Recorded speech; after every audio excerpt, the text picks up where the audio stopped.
অনেক সন্তান আছে বাবার কবরে নামতে চায় না ভয়তে, অনেক সন্তান আছে মার কবরে নামতে চায় না ভয়তে। কিন্তু আজকে দেখলাম আমি তারেক জিয়া আগেই লাফ মেরে কবরে নামলো, নেমে নিজে তার মার মাথার দিকে ধরলো, আর একজন পায়ের দিকে ধরে মাকে কবরে নামালো। এই তো সুযোগ্য সন্তান। নিজের সন্তান কবরে নামানোটা এটাও একটা সুলক্ষণ। অনেকের সন্তান হয় কিন্তু ভয়তে কবরে নামে না, কথা বলেন। আর তিনি এখন বিএনপির মতন একটা বড় দলের সভাপতি, মা চলে গেছে, এখন তিনি সভাপতি, তিনি কবরে নেমে মাকে নামালেন। আল্লাহু আকবার, আল্লাহু আকবার। এরকম সন্তান যেন আল্লাহ প্রত্যেকের ঘরে ঘরে তৈরি করে দেয়। আমার মা দুনিয়ার থেকে বিদায় হয়ে গেছে। যদি আমার মায়ের কাছে কেউ ঋণ পেয়ে থাকেন, মা যদি কারোর কাছে ঋণ করে থাকে আমাকে বলবেন, আমি পরিশোধ করব। আর যদি আমার মা কাউকে কষ্ট দিয়ে থাকে, আমার মা যদি কারোর মনে আঘাত দিয়ে থাকে, আমার মা বিদায় হয়ে গেছে, আল্লাহর রাস্তায় আমার মাকে মাফ করে দিবেন। আজকে তারেক জিয়ার ছোট্ট 1 মিনিটের বক্তব্য শুনেছেন আপনারা, কত নরম এবং বিনয়ীর সঙ্গে বলেছে, আমার মা দুনিয়ার থেকে বিদায় হয়ে গেছে। যদি আমার মায়ের কাছে কেউ ঋণ পেয়ে থাকেন, মা যদি কারোর কাছে ঋণ করে থাকে আমাকে বলবেন, আমি পরিশোধ করব। আর যদি আমার মা কাউকে কষ্ট দিয়ে থাকে, আমার মা যদি কারোর মনে আঘাত দিয়ে থাকে, আমার মা বিদায় হয়ে গেছে, আল্লাহর রাস্তায় আমার মাকে মাফ করে দিবেন। 1 মিনিটের ভিতরে কথা শেষ। সবার কথার পরে তার কথাটা সবাই সুযোগ্য মায়ের সুযোগ্য সন্তানের কথাটা গোটা পৃথিবীতে বাঁচতেছে। অনেক সন্তান আছে বাবার কবরে নামতে চায় না ভয়তে, অনেক সন্তান আছে মার কবরে নামতে চায় না ভয়তে। কিন্তু আজকে দেখলাম আমি তারেক জিয়া আগেই লাফ মেরে কবরে নামলো, নেমে নিজে তার মার মাথার দিকে ধরলো, আর একজন পায়ের দিকে ধরে মাকে কবরে নামালো। এই তো সুযোগ্য সন্তান। নিজের সন্তান কবরে নামানোটা এটাও একটা সুলক্ষণ। অনেকের সন্তান হয় কিন্তু ভয়তে কবরে নামে না, কথা বলেন।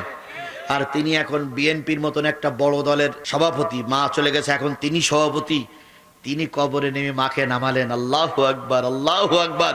এরকম সন্তান যেন আল্লাহ প্রত্যেকের ঘরে ঘরে তৈরি করে দেয়। আমরা দোয়া করি আল্লাহ পাক ম্যাডামকে জান্নাতের উচ্চ মাকাম দান করুক। ম্যাডাম সারা জীবন ভারতের বিরুদ্ধে লড়েছেন, কখনো ভারতের কাছে মাথা নত করেন নাই।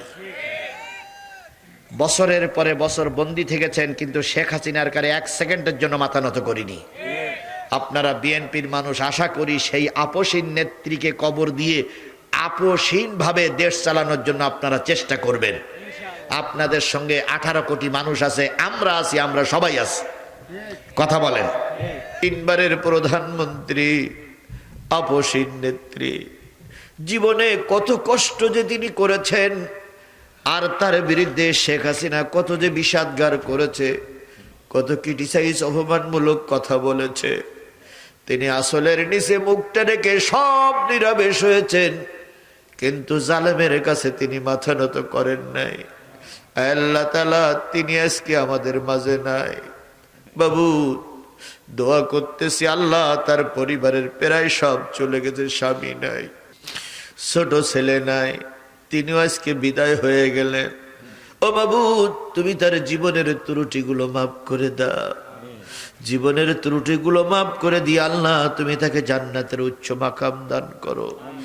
তার বড় পুত্রকে রেখে তিনি চলে গেলেন, আল্লাহ তার দ্বারা দেশের 10 এলাকার সবার উপকার হয় এমন একটা পরিবেশ তৈরি করে দাও।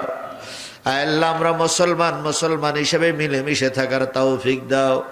আজকে বিএনপি জামাত বিভিন্ন দলের লোক একত্রিত হয়ে মাহফিল দিয়েছে, আল্লাহ প্রত্যেককে কোরআনের পক্ষে থাকার তৌফিক দাও। আল্লাহ নবী কোরআনের কথা বলতে শুরু করলেন, এক পর্যায়ে নেতারা প্রথম লোভ দেখালো।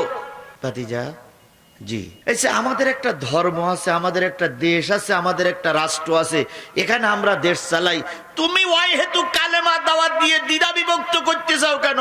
তা তুমি এক কাজ করো, যদি এই কালেমা দাওয়াতে দেওয়ার উদ্দেশ্য থাকে তুমি অনেক টাকা নেবা, তাহলে কত টাকা লাগবে আমরা দেব, বিনিময়ে তুমি কালেমার হক কথাগুলো বলো না। আল্লাহ নবী চুপ থাকলেন। কিছুদিন পর আবু জাহেল বাহিনী আবার এসে বলতেছে, ও মুহাম্মদ, এখনো তো কালেমার দাওয়াত দিয়েই যাচ্ছ, তোমার কি উদ্দেশ্য যে সুন্দরী নারী বিয়ে করবা? যদি উদ্দেশ্য হয় মক্কা মদিনার সবচেয়ে সুন্দরী নারী আমাদের বলে দাও, যত খরচ করতে হয় খরচ করে তোমাকে সুন্দরী নারীর সঙ্গে বিয়ে দেব। মেয়েটার নাম বলে দাও। রাসূল কি নারীর জন্য ইসলামের দাওয়াত দিচ্ছে? জোরে বলেন, নারীর জন্য ইসলামের দাওয়াত দিচ্ছে। নবীজি চুপ করে থাকলেন। আবু জেহেল দেখলো দিন দিন লোক তৈরি হয়। আবু বক্কর কালেমা পড়েছে, প্রকাশ্য ঘোষণা করতেছে, নবীকে মারতে পাঠালাম, আমার কালেমা পড়ে মুসলমান হয়ে গেল। আমির হামজা মুসলমান হয়ে গেল। আলী তরবারি নিয়ে রাসূলের পিছনে ঘুরে বেড়ায়। এভাবে যদি চলতে থাকে একদিন মক্কা কোরআনের দেশ হয়ে যাবে। আজকেও কিছু বাতিলপন্থীরা চিন্তা করতেছে, হুজুররা যেভাবেই কালেমার দাওয়াত দিয়ে বেড়াচ্ছে, যেভাবে ইসলামপন্থী আওলারা বিভিন্ন জায়গায় ভোটে দাঁড়িয়ে এমপি হওয়ার চিন্তা ভাবনা করতেছে, এই অবস্থা যদি চলতে থাকে বাংলাদেশের মসনদে, বাংলাদেশের জাতীয় সংসদে একদিন কোরআন চলে যাবে।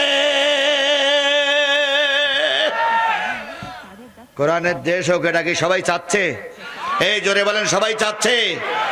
কোরআনের বিপক্ষের লোক আমাদের দেশে আছে না নাই? এখানেই আছে, এখানেই আছে, এখানেই আছে, আপনার পাশেই বসে আছে। দেখবেন আমরা যখন কোরআনের কথা বলবো, ওদের মুখ টুক কালো হয়ে হনুমানের মতন।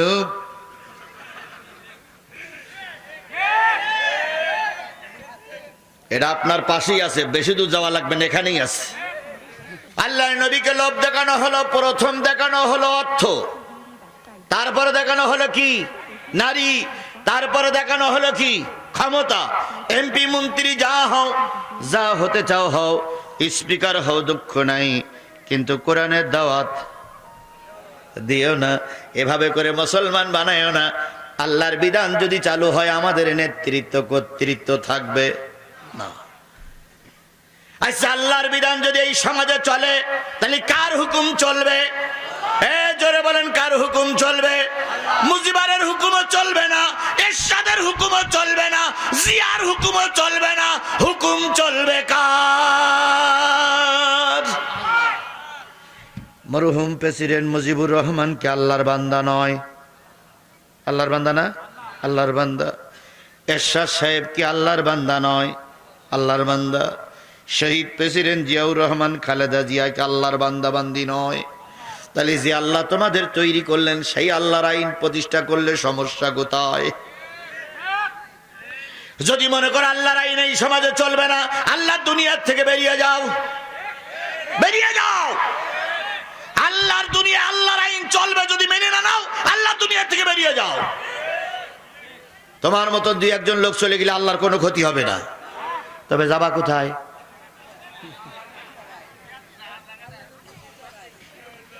যাবা কোথায়? ভারত বাংলাদেশের ওসমান হাদিরে মেরে খুনি এখন কোন জায়গায়? ভারতে।